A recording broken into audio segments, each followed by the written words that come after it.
السلام عليكم متابعين قناة حب رمان. اليوم رجعت لكم مع وصفة جديدة، وهي كيكة المناسبات، كيكة الأعياد الميلاد.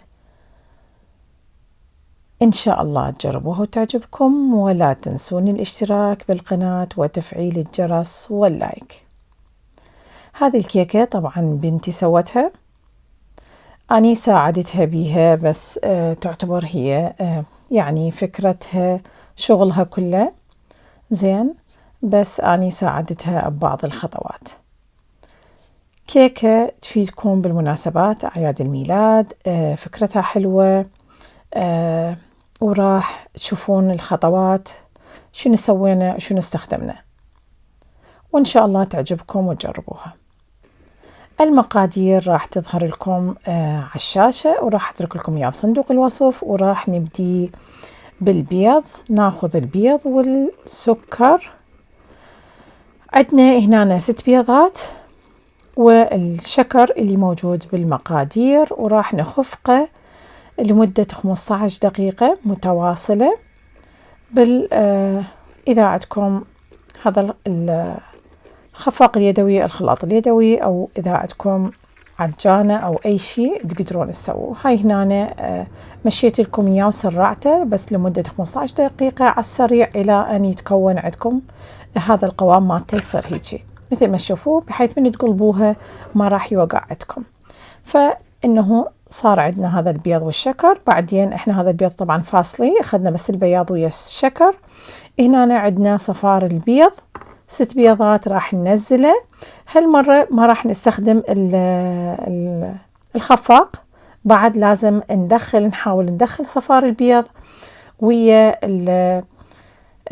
البياض والسكر اللي عندنا اللي سويناه بهذه الطريقة. وعلى كيف طبعا تديرون بالكم، مو على السريع، لأن راح شلون نقول يفش، راح ينزل عندنا هذا القوام اللي احنا 15 دقيقة بقينا نخفق به حتى نحصل على هذا القوام. فإذا تحركوه بسرعة راح ينزل عندنا وما راح تنفش عندنا الكيكة.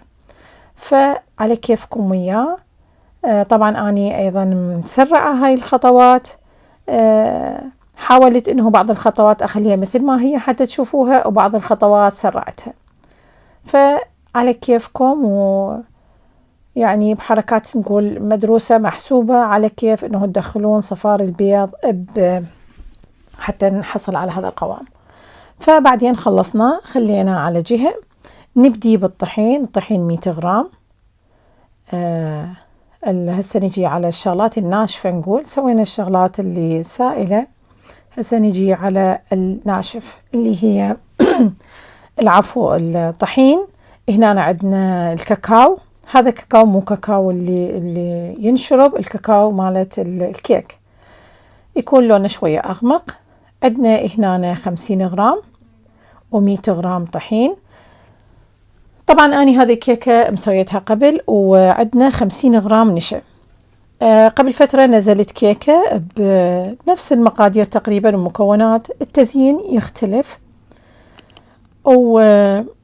وبنفس الوقت نفس اليوم طبعا احنا سوينا هاي الكيكتين، بس كل وحدة زيناها شكل. هاي هنا خلينا النشا. هسه راح نخلي البودينج اللي هو مثل الكاستر 47 غرام. هو الباكيت يكون هو جاهز، وهذا الحجم مالته.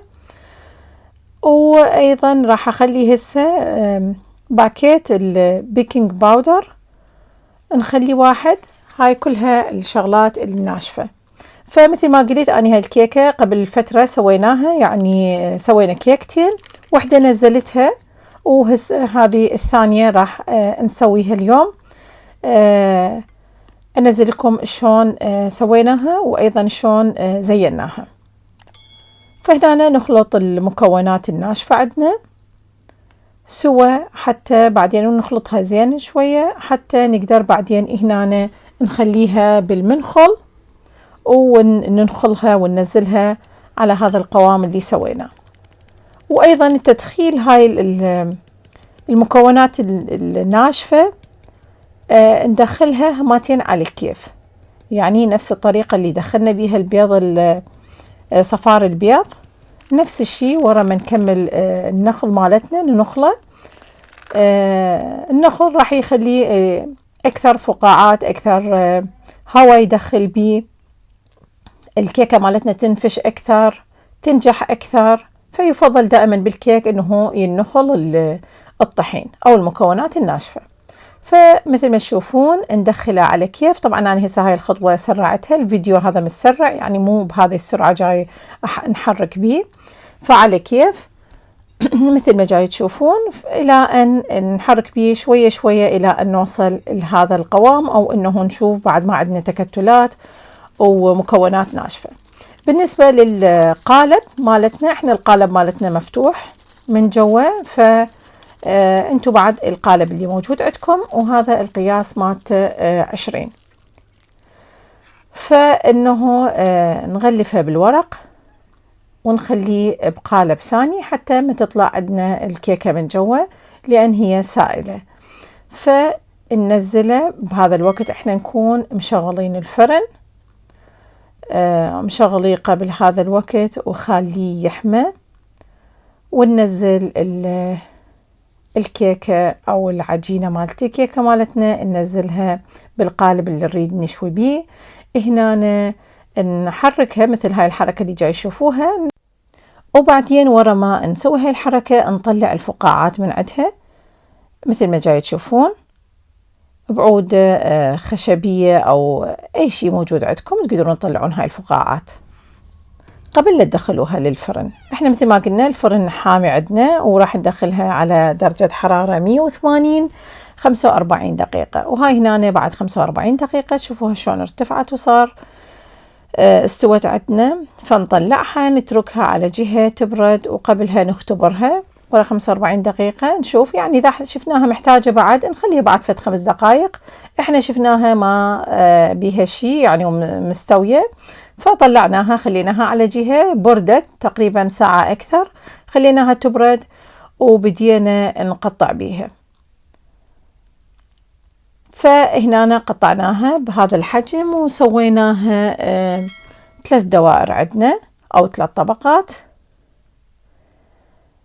وحتى نبدي نشتغل بيها. تقدرون هذا تخبزوها قبل يوم يعني، وبعدين ثاني يوم تشتغلون بيها عادي. تقدرون تدخلوها بالثلاجة وتغلفوها بتشيس وتدخلوها بالثلاجة وبعدين تشتغلون بيها. هاي عندنا البراديسي كريمة مثل ما موجود، تخلون وياها 300 ملي حليب وتخفقوها وتسووها. وهنا عندنا هاي كريمة الزبدة أيضا تخلون وياها زبد وحليب وباكيت فانيلا وتخلطوها، وراح تصير عندكم هاي الكريمتين.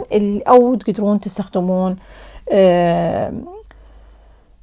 كريمة الزبدة، تخلون زبد وتخفقوا. طبعا الكيكة الثانية سويناها بالزبد اللي طلعتها قبل فترة نزلتها، أو الكريم شانتيه تقدرون تستخدمون أي كريمة اللي تردوها، أو كريمة الخفق تخفقون كريمة الخفق وتسووها. فالكريمة تقدرون تستخدمون اللي تردوا، أو هذه الكريمتين أنصحكم بيها. هاي تكون جاهزة طبعا أكيد للي هنا موجودين يقدرون يستخدموها، يقدرون يشتروها ويخلون عليها. تكون أيضا هماتين يعني من وراها بالغلاف مكتوب إنه شلون واحد يقدر يستخدمها. بالنسبة للحشو بين الطبقات تقدرون أي نوع فاكهة اللي تحبوه، أو تقدرون بدون ما تخلون فاكهة، هاي راجع لكم. أو تقدرون تخلون مكسرات مثل ما هسه احنا خلينا، أو بدونها مثل ما قلت هاي فشي مثل ما تردون انتو. طبعا بالنسبة للطبقات بالنسبة للحشوة هاي انتو مخيرين بيها، تقدرون اللي تسوون اللي يعجبكم. طبعا اكيد ويا الموز طيبة، تقدرون تستخدمون موز اذا ماكو فراولة، لان الفراولة العفو مو دائما موجود الموسم مالته، فتقدرون يعني تستخدمون هواي انواع فاكهة.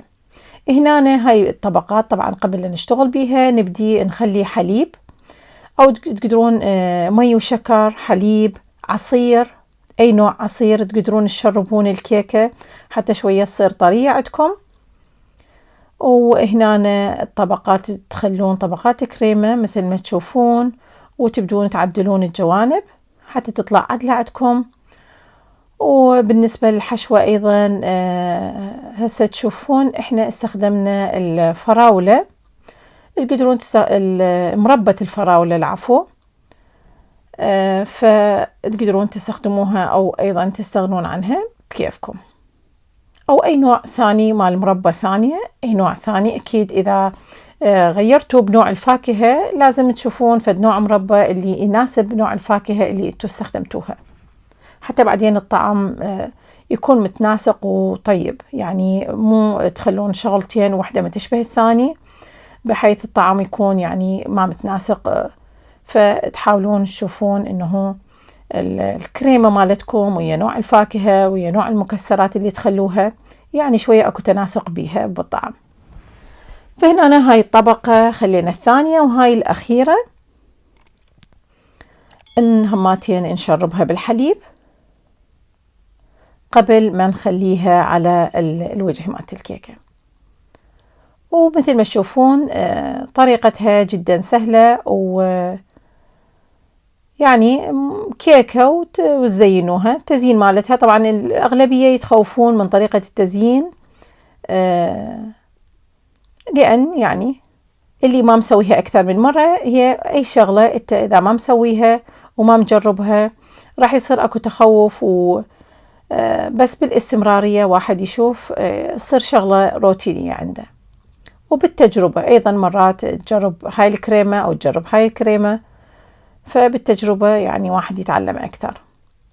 فهنا هاي الوجه الأخير راح نزينها مثل ما قلت لكم. احنا عندنا كيكة ثانية هسه شوفوها بعدين راح اطلع لكم اياها سويناها، فكنا نشتغل باثنيناتهن. والوقت اللي مثلا نخلص طبقات او ما عندنا شغل بيها ندخلها بالثلاجة حتى تكون تبرد. طبعا هذه الكيكة احنا مسويها من قبل فترة، بس اني ما اعرف ما نزلتها، ما صار وقت حتى انزلها. الجو كان كلش حار بيومها، وكانت درجة الحرارة كلش حارة، يعني قريب 40 درجة. فكان بين فترة وفترة لازم ندخلها بالمجمدة أو بالثلاجة حتى تسهل علينا عملية الشغل بيها. فمثل ما تشوفون هاي عندنا هنا كيكتين، هنا كملنا سقلها. وهذه الكيكة الثانية أيضا يعني كريمتين كانت تختلف، واحدة سويناها بالزبد والثانية سويناها يعني كريمة زبد بس اشتريناها جاهزة، وكريمة البندق. فهاي كانت كريمتين يختلفن. هنا بالنسبة لهذا الدبدوب سويناه من عجينة السكر، بنتي اشتغلته وسوته، ودخلناهم للثلاجة حتى يتبردون حتى يسهل عندنا عملية الشغل بيهم. مثل ما قلت لكم الجو كان كلش حار. هنا هاي المرحلة الأخيرة بالسقل مثل ما تشوفون. ومثل ما قلت لكم احنا بين فترة وفترة ندخلها بالثلاجة أو بالمجمدة حتى أنه تلزم عندنا ونقدر نشتغلها بسهولة. بعد عندنا فقط التزيين. بالنسبة لهذا الدبدوب خلصناه، وهنا راح نجي على الوجه شلون نزينه وشنو نخلي. مثل ما تشوفون هاي عندي جاهز اني بودرة الصقل انه موجودة، واذا ما عندكم تقدرون تستخدمون النشا ومي ولون، اللون اللي تردوه، لون وردي لون ازرق اي لون تردوه.